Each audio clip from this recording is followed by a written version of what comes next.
Así que ese es un golpe blanco, pero ya está aquí Abraham Mendieta, que también nos va a platicar de otro punto bien importante, los comunicadores de extrema derecha del extranjero, y tenemos el caso de Javier Negre, que es un tipo verdaderamente nefasto de extrema derecha. Y yo, déjenme darle la bienvenida a Abraham Mendieta. No está Vicente Serrano, está enfermo, pero estoy yo y te doy un saludo y la bienvenida. De veras, sé que en el chat la gente ya te estaba esperando, Abraham. Buenos días todavía. Buenos días, le mando a Vicente mis mejores deseos para que se recupere de esa cruda monumental. Vicente, ni yo sabía que andabas de crudo. Hubieras o debiste habernos invitado. Solo lo difama Abraham, porque no puede defenderse. Seguramente nos está escuchando, Abraham. Sé que ahora mismo está con el médico, está en el consultorio ahí en el médico. La madre por WhatsApp. Pero qué bueno que llegaste. Abraham, estaba platicándoles del lo que es un golpe blando, un golpe rosa, porque nos los preguntaban en el chat.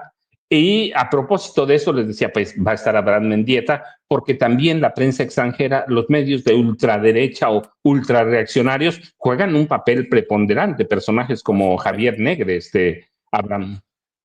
Hay que entender de dónde viene y cuándo se hace conocido esta persona. O sea, Javier Negre fue el principal intoxicador de la opinión pública española durante la pandemia. En tiempo de pandemia, el tipo se hizo famoso a través de un canal bastante baratito que se llamaba Alerta Televisión, que era básicamente un medio de desinformación de extrema derecha, estaban en contra de las vacunas, se quejaban de las medidas sanitarias del gobierno, o sea, desinformación anticientífica de extrema derecha con el objetivo de romper el orden social, el equilibrio social y generar una revuelta contra el gobierno de España, que en ese entonces y también hoy estaba encabezado por Pedro Sánchez, por el Partido Socialista. Fíjense que a partir de la pandemia este personaje queda muy desacreditado, ¿no? Y todos los comunicadores que estaban en su entorno, y decide hacer las Américas. El tipo se va de España, ya prácticamente no vuelve a hacer intoxicación en España, con su reputación completamente destruida, si es que algún día tuvo, y se va a Argentina. Lo rescata Javier Milei y lo rescata otro tipo muy siniestro que se llama Fernando Cermedo, que es el director y fundador de una cosa horrorosa llamada La Derecha Diario, un medio de desinformación argentino financiado, muy bien financiado, por el gobierno de Javier Milei, uno de los principales, otra vez, difusores de mentiras en toda América Latina y en toda la región. En ese momento que Milei rescata a Negre y comienza a hacer campaña de desinformación y mentira. No es la primera vez que este tipo fracasa en sus intentos. Cuando fue la elección uruguaya, fue en... la primera vuelta fue finales de octubre, principios de noviembre del año pasado.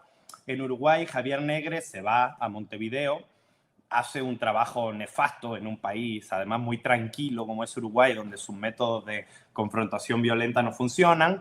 Monta La Derecha Diario Uruguay, no lo sigue nadie, no los pela nadie, y pierden la elección uruguaya, el candidato de derecha al que estaba apoyando en ese momento. Entonces a Negre lo sacan de Uruguay, ya no tiene ningún sentido estar operando ahí, fracasó, cobró muchos millones, se los llevó en su bolsillito y sale de Uruguay. Y nuevamente lo vuelve a rescatar Milei en Argentina para las elecciones y para el entorno comunicativo que viene. No es casualidad que desde hace unos meses este personaje ha rondado las órbitas de México, un país que claramente no entiende. No pasa nada con que una persona no haya nacido en este país. Lo que sí tienes es que vivir este país y entenderlo, y entender cómo funciona la política, y entender cómo se toman decisiones, y entender cómo piensa este pueblo que es tan ajeno a Javier Negre. Y desde hace unos meses está pululando por aquí, pero no funciona muy bien. Hace poquito, hace como semana y media, tuvo una conferencia en una de las fundaciones de Salinas Pliego y apenas fueron 35 personas a verlo. Pero bueno, Salinas Pliego le está metiendo mucha lana y han montado la franquicia de lo que es La Derecha Diario aquí en México. el señor Fernando Cerimedo cede el nombre a cambio de mucho dinero. El señor Javier Negre opera esta asquerosa línea comunicativa de insultos, de ataques, de denostaciones, pero tan es evidente que no entienden el país que el día de la manifestación, el 15 de noviembre, la policía de Jalisco reprime a los manifestantes, hay 44 detenidos y la derecha diario saca una noticia de que brutal represión en Jalisco de Claudia Sheinbaum, ¿no? Cuando en Jalisco quien mandaba a la policía pues era el gobernador de Movimiento Ciudadano, ¿no? No entienden el país, no conocen el país, simplemente se dedican a intentar prenderle fuego a todo. Hay cosas que le funcionan, cosas que no, pero definitivamente lo que vimos este 15 de noviembre no fue un golpe maestro, dejaron mucho cabo suelto. Apenas ayer en la noche nos veníamos enterando de que este vocerillo autodenominado de la generación Z, el tal Edson Andrade, cobra nada más y nada menos que el equivalente a 50 becas de jóvenes construyendo el futuro, 2 millones de pesos anuales, cuando la verdad es que el tipo, pues, ni su currículum, ni su experiencia, ni pues da para este tipo de cosas. Justifican su pago diciendo que es el que lleva las redes sociales del PAN en Ciudad de México. Lo primero, no conozco ningún community manager que cobre 200,000 pesos al mes. Lo segundo, lo está estafando, porque las redes del PAN en la Ciudad de México son una absoluta vergüenza, no tiene ningún tipo de relevancia pública las redes del PAN en la Ciudad de México. Bueno, pues es un tipo acostumbrado a los montajes, ¿no? Fue el que se llevó un ataúd a hacer carroñería a la línea del metro. Es el mismo que salía con tambores cantando en la campaña de Xochitl, de jóvenes chingones con Xochitl. Bueno, ya vimos los resultados, ¿no? A fin de cuentas son, por llamarlos de alguna manera y por darles un crédito que a lo mejor no merecen, estrategas políticos, pero bastante poco exitosos en base a los resultados que tiene y sobre todo con base en el salariazo que cobran para lo poco que reditúa en términos políticos, ¿no? Sí, ciertamente les ha fallado todo a Abraham, pero de pronto vemos que no solo él, hay otros, no periodistas, sino influencers, porque bueno, ahí la mayoría de los youtubers son periodistas, pero está esa ala de influencers que ahora está empezando a cobrar relevancia, y lo vimos el sábado pasado. Así que los influencers van a empezar a jugar otro papel, Abraham. Yo acortaría tu frase, más que están empezando a cobrar relevancia, que están empezando a cobrar, ¿no? Por primera vez Claro. estamos viendo a un sector de los conocidos como influencers que se posiciona muy torpemente en temas políticos de manera muy coyuntural. O sea, en determinadas circunstancias te disparan un tweet, te disparan una historia de Instagram. Es básicamente lo que ya conocemos, el pago por acción, ¿no? A cambio de publicar esta historia de Instagram, te pagan 60,000 pesos. A cambio de publicar este tweet, te pagan 80,000 pesos. ¿Qué estamos viendo? Mucha financiación, mucha financiación privada, escondida. Yo diría, apostaría que por parte de un solo empresario, de Ricardo Salinas Pliego. Sin embargo, creo que en términos políticos es poco exitoso para lo que cuesta. La cuarta transformación puede sacarte 25 veces más personas a la calle orgánicamente sin pagar un solo peso con un día de antelación, ¿no? O sea, vimos la marcha de López Obrador de Reforma hasta el Zócalo, 7 horas, luego el discurso, el señor sudando, ya no, y aún así nunca se cansó, nunca tiró la toalla. Y también lo que nos ponen es un mal ejemplo porque si algo ha demostrado el movimiento de la Cuarta Transformación por más de 20 años es ser un movimiento pacífico, que a pesar de absolutamente todo lo que le hicieron a este gigante que es López Obrador, nunca utilizó la violencia. Nunca se fue contra las autoridades con esmeriladoras, con cóctel molotov y con las cosas que vimos desgraciadamente en esta última marcha. Es importante reseñar que en los altercados del Zócalo capitalino del 15 de noviembre hubo 120 personas heridas, de las cuales 100 fueron policías. Eso quiere decir que esta pequeña oposición, como sabe que son absolutamente minoritarios, como saben que no consiguen sacar a masas populares a las calles, han decidido tomar relevancia por medio de la violencia. se me hace una mala estrategia, sobre todo de cara a las elecciones que vienen en 2027. A ver, con todo respeto, y lo digo de verdad con todo respeto, ¿eh? No lo quiero descontextualizar. ¿Ustedes qué creen que piensan las familias panistas de toda la vida, católica, conservadora, que quieren orden empresarial, que quieren que la economía fluya sin ningún tipo de molestia por el camino de este tipo de eventos? ¿Qué creen que piensan las familias panistas de Sonora, de Chihuahua, de Mexicali, Baja California, cuando ven a sus representantes públicos aplaudiendo básicamente agresiones brutales, intentos de homicidio contra la policía? Pues piensan evidentemente que esa oposición no lo representa. ¿Y qué va a pasar? A lo mejor no van a ir a votar por Morena, pero a lo mejor no van a ir a votar por nadie, ¿no? Yo creo que con esto el PAN está perdiendo parte de la base social tradicional que tenía. Y esto pasa cuando dejas tu estrategia política en manos de un grupo de élites empresariales con mucho dinero, de estrategas extranjeros que no entienden este país, que han estado 4 días en este país, hospedados en un hotel de Polanco, y que definitivamente no entienden este pueblo, ¿no? Creo que eso es importante, digo. Yo soy un defensor, siempre lo he sido, de la participación política de cualquier persona, haya nacido donde haya nacido, no importa. La democracia la construimos entre todas y todos. Pero para opinar o participar de alguna forma en el debate público de un país, pues primero tienes que conocerlo, ¿no? Y lo que pasó con este personaje en Uruguay es que no lo conocía, en Argentina es que no lo conoce, y en México es que no tiene ni maldita idea de lo que está ocurriendo en este país. Definitivamente sus estrategias son un desastre. Y no tienen tan idea que, reitero, el día de las marchas, cuando la policía de Jalisco, por órdenes del gobernador, sale a confrontar a los manifestantes, acusan a Claudia Sheinbaum de violencia cuando la orden la da el gobernador de Jalisco. Quiere decir que no tienen ni idea de cómo funciona básicamente el federalismo en este país, ¿no? Y eso demuestra que de una u otra forma van a ser bastante poco efectivos en sus consignas políticas y en sus estrategias políticas. Abraham, aparte de que no entienden el país, no lo conocen, ¿qué le está fallando a la oposición? ¿Por qué por qué no hay condiciones o por qué no entiende que no hay condiciones para un golpe de Estado blando? A ver, eso es más complejo. Porque sí, efectivamente no entienden este país, pero creo que la parte relevante de que no entiendan el país es que no les importa. Y que la parte importante de que no aprendan es que no les importa.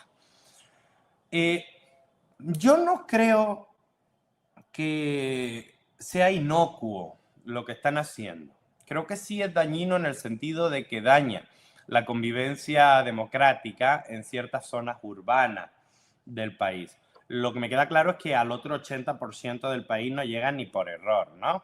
Reitero, no creo que sean inocuos. La extrema derecha, su manera de intoxicar el debate público siempre daña a las sociedades democráticas, pero no va a funcionar en el sentido de tumbar a un régimen político o de cambiar el clima de ánimo de una población que está a favor del gobierno de México. Mira, hoy salieron unos datos muy interesantes. Este último trimestre México tiene récord en inversión extranjera directa, mientras en Argentina se cayó la inversión extranjera directa un 20%, donde gobiernan ellos. Un motivo fundamental de que no caiga la convivencia política en México es que la izquierda gobierna y gobierna bien. Eso es muy importante de reseñar. La doctora Claudia Sheinbaum gobierna y gobierna bien.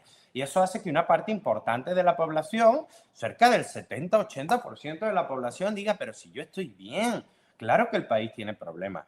Los problemas que ha tenido siempre por décadas y se van solucionando poquito a poquito. Y el ingreso crece y los programas llegan y la gente mejora su calidad de vida y los hijos pueden ir a la universidad y poquito a poquito van dando otra vez eso que el neoliberalismo rompió por décadas, el elevador social. Que el hijo de una familia trabajadora en un barrio humilde pueda llegar a la universidad, pueda salir adelante, pueda tener una vida exitosa.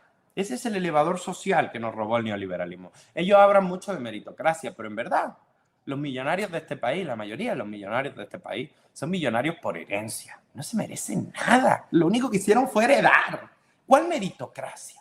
Lo que está haciendo la cuarta transformación es poner el elevador social, la justicia social, a funcionar en este país. Y creo que ese es un elemento clave para que la extrema derecha no funcione bien en México con sus discursos. Pero hay un segundo elemento. Hay parte de todo eso que ya lo vivimos. O sea, cuando llegan con los discursos de guerra contra la delincuencia, guerra, balas contra los criminales. No, eso ya lo vivimos en 2006, ¿eh? Ya estamos vacunados, ya sabemos cómo funciona eso. Los criminales que declaraban la guerra a los criminales cobraban de los criminales. Ya, ese discurso está muy agotado en México. La extrema derecha violenta no funciona por esos dos motivos. Porque tenemos un pueblo informado, al que le funciona en gran parte de las condiciones sociales que se viven en este país, y porque tenemos un pueblo vacunado, que ya sufrió las consecuencias de la extrema derecha narco y rata que gobernó este país, especialmente con Felipe Calderón. Sí, fíjense, es que Abraham dice una cosa bien interesante. La clase poderosa económica de este país, sí, fue por herencia, pero la verdad es que también ellos fueron las salvaguardas de la corrupción. Y mientras sean los salvaguardas de la corrupción, como el caso de Ricardo Benjamín Salinas Pliego, que una parte es herencia, pero la otra es en complicidad con los gobiernos de Carlos Salinas de Gortari, Ernesto Zedillo, Felipe Calderón, Enrique Peña Nieto. O sea, tenemos una clase poderosa que Abraham identifica muy bien, que se ha beneficiado siempre y nunca nos dejó nada, y eso hace imposible la movilidad social, ¿cierto, Abraham?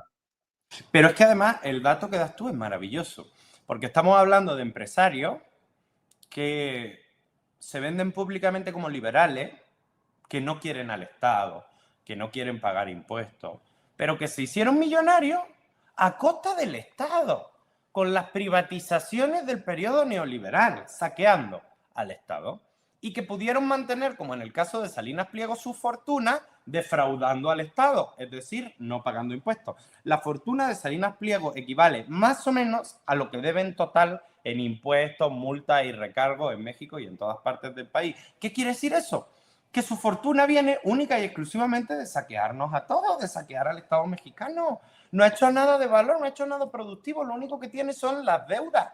Su fortuna, su patrimonio equivale a su deuda. ¿Eso qué quiere decir? Que la única manera de que este tipo sea rico fue no pagando impuestos. Eso no se vale. ¿Qué mérito hay en eso? Así que se dicen liberales, están en contra del Estado, pero carajo, se enriquecieron únicamente con ayuda del Estado. Si hubieran tenido que hacer negocio en un mercado libre, abierto y de competencia perfecta, que eso no existe, dicho sea de paso, no tendrían un peso. Se hicieron millonarios a costa del Estado. Se hicieron millonarios defraudando a todos los mexicanos. ¿De qué libre mercado hablan? ¿De qué liberalismo hablan? Solo saben hacer negocios a costa del poder público. Son unos psicópatas económicos, hombre.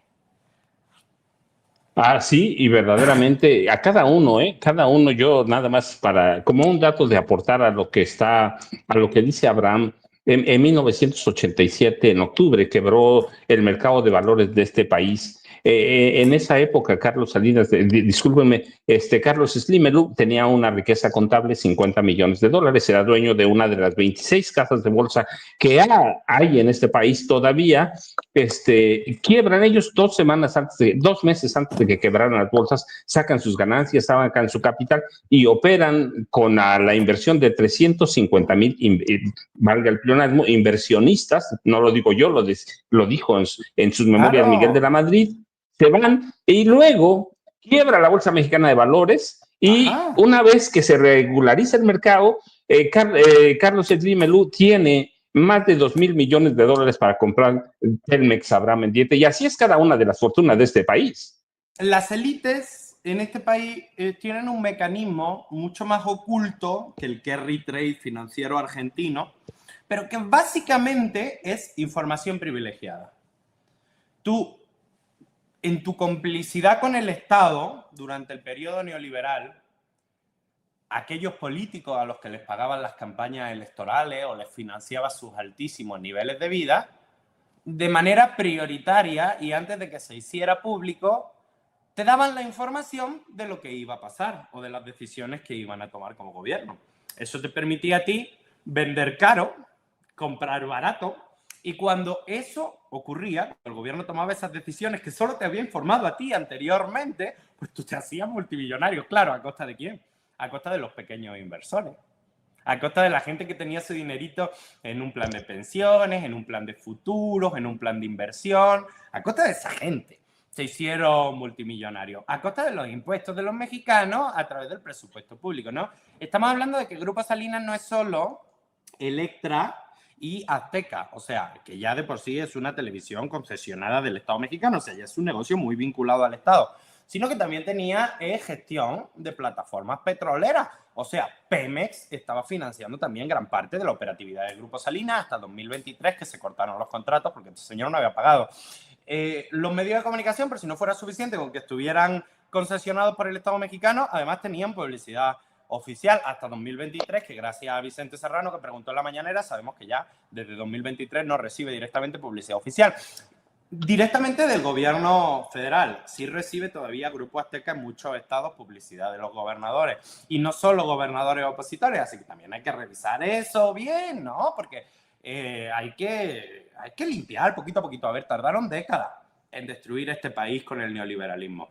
Se van a tardar años en levantarlo por completo, pero creo que la cuarta transformación va por buen camino, va por buen rumbo, está poniéndole coto a la élite sin limitar el derecho legítimo de los empresarios a hacer negocios, dotándolos de seguridad jurídica. A ver, un empresario que haga negocios en México y que tenga claridad de cuánto tiene que pagar en impuestos año con año, eso no es algo que lo perjudica, eso es algo que lo beneficia, que le permite mantener unas finanzas sanas, que tiene información para afrontar la gestión de su propia empresa. Lo que está haciendo el SAT, lo que está haciendo el Estado mexicano, no es solo recuperar recursos para que el Estado mexicano pueda operar, que es fundamental y es 90% de esto. También es dar y dotar de certeza jurídica, económico-financiera a las empresas, que tengan claro cuánto deben pagar de impuestos si quieren hacer negocios en este país tan rentable y tan deseable para hacer negocios. Y además que no vengan con el cuento, ay, el socialismo, ay, el comunismo, ay, las expropiaciones. Tú lo mostrabas ahorita en tu programa con un tuit de la doctora Claudia Sheinbaum y yo lo mencionaba. Récord en inversión extranjera directa. Que no digan que no hay entorno para hacer negocio. Hay entorno para hacer negocio y ganar muchísimo dinero, pero legalmente, decentemente, pagando impuestos, pagando buenos salarios, respetando la ley, carajo. Parece sencillo, pero les cuesta mucho a algunos entenderlo. Sí, claro, no, Abraham tiene mucha razón, pero déjenme hacerle una aportación porque ahora que lo tenemos aquí, a Abraham y que maneja todos estos datos que son impresionantes, ¿verdad? La extrema derecha, la derecha, que ya es uno solo, vaya, yo ya no entiendo los campos o la división, esa ligera línea que divide a la derecha con la extrema derecha, nunca se quejó del dinero que recibían los empresarios. O, bueno, yo digo que no tenemos empresarios, tenemos rentistas porque nunca han creado nada. Pero en los gobiernos de Miguel de la Madrid y hasta Enrique Peña Nieto, cada año, documentado y otra vez valga el pleonasmo, con documentos de Hacienda, revisados y revisados una y otra vez, solo en cuestiones fiscales, recibían o se quedaban con 600,000 millones de pesos anuales, aparte de los contratos, los permisos, las concesiones, y teníamos cuando Carlos Salinas de Gortari tomó posesión como presidente, teníamos una familia rica en Monterrey, los Garza Sada, Garza Lagüera, hoy Gonda Garza Lagüera, que son los dueños de FEMSA. Después brincamos como a 15 familias, hoy debemos tener como 20 que son multimillonarias y nunca, decía López Obrador, Abraham, nunca nos salpicaron nada hacia abajo y éramos un país más pobre cada día.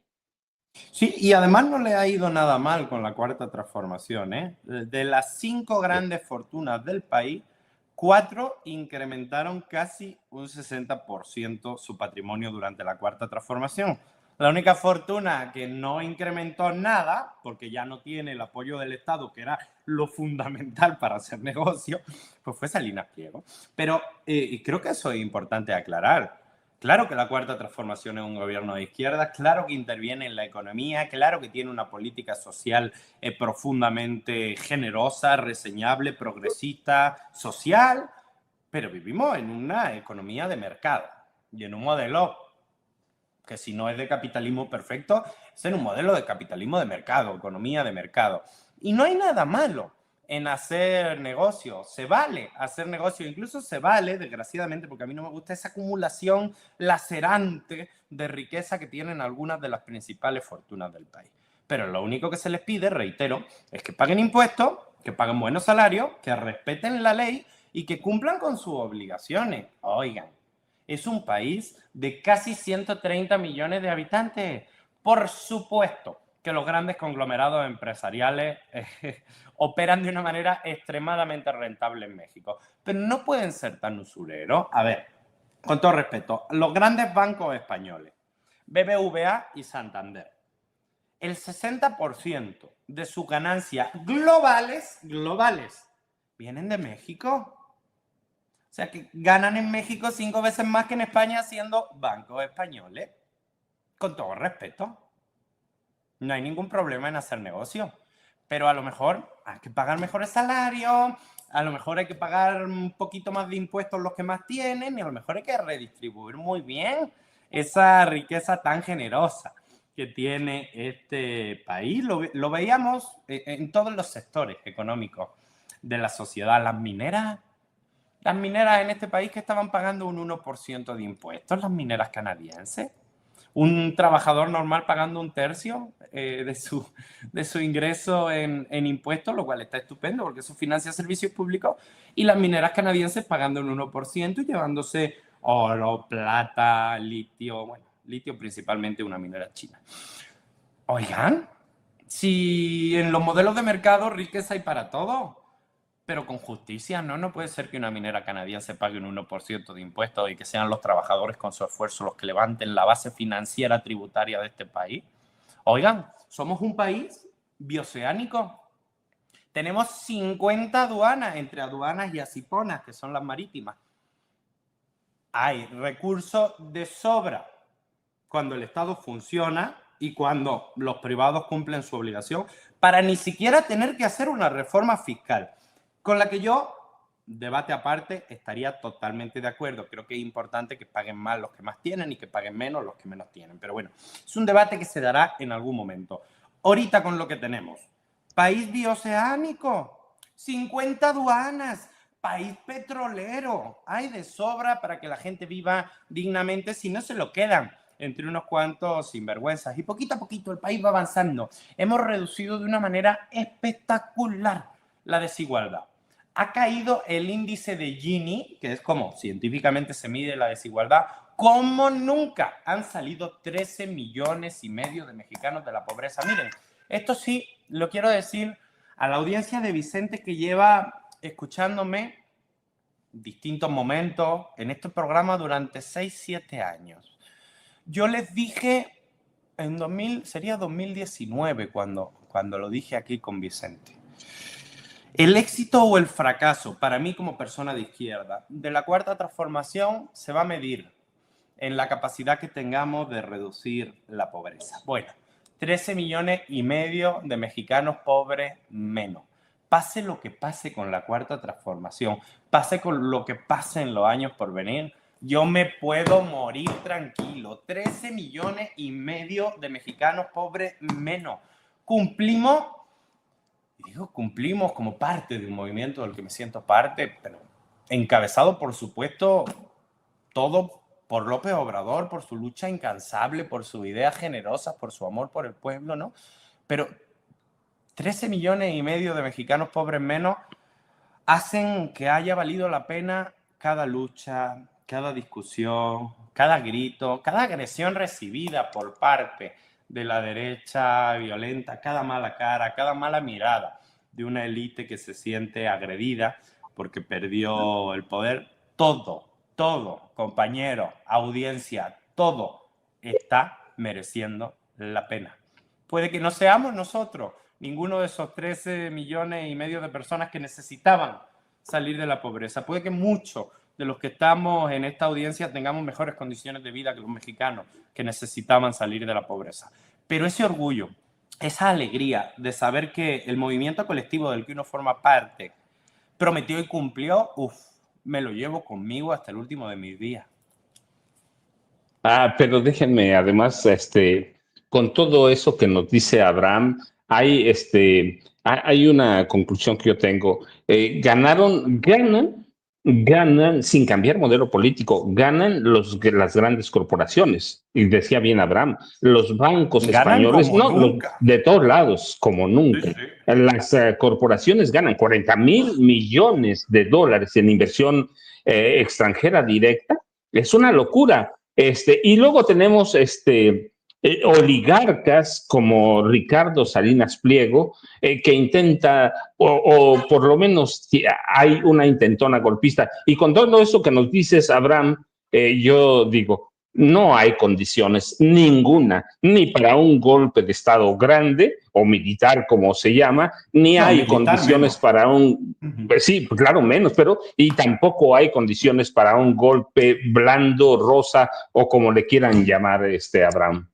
Así es, y incluso en el análisis de élites de este país que a mí me encanta hacer. A ver, por supuesto que Carlos Slim, que Telmex es una fortuna construida al amparo de lo que otrora fue un monopolio vendido por el Estado mexicano por 4 duros a los sectores privados. De acuerdo, pero por lo menos el señor Slim, entendiendo eso y entendiendo de dónde emana su riqueza, el tipo dialoga con los gobiernos en turno, se sienta y negocia con los presidentes, pone su granito de arena cuando se le necesita, sale a la conferencia mañanera y da declaraciones públicas para calmar cuando hay mentiras a las fortunas que quieren invertir en este país. Los capitales privados ven al tipo más rico del país, que fue en algún momento el tipo más rico del mundo, teniendo confianza sobre las instituciones mexicanas y confían, por lo menos el Slim,